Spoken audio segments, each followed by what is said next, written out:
kaayyoo guddaa har'ataa fakkaataa yeroo karaa deemus kophaa dudubbataa ilkaan isaa seeqaa sammuun dhukkubsataa garaan qiniinfatee madaa qulqullataa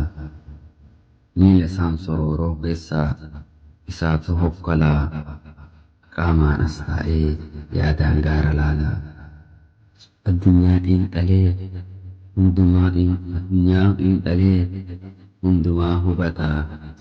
abjuudhaan herregee bu'aa isaa laalaa gaddaan facaasee gammachuu har'a sakaalamee boru tarkaanfachuu kaayyoo koon na godhe akkaan daangaan tarree har'a qofa nyaachuuf garaatuman barree ciniinfadheen obsaa ibiddi nan gubu rakkadheera jedhees harki koo hin laadhu natti tole jedhees kaayyoo koon dagadhu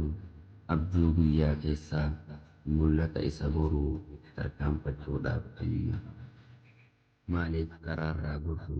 ta'e maaloo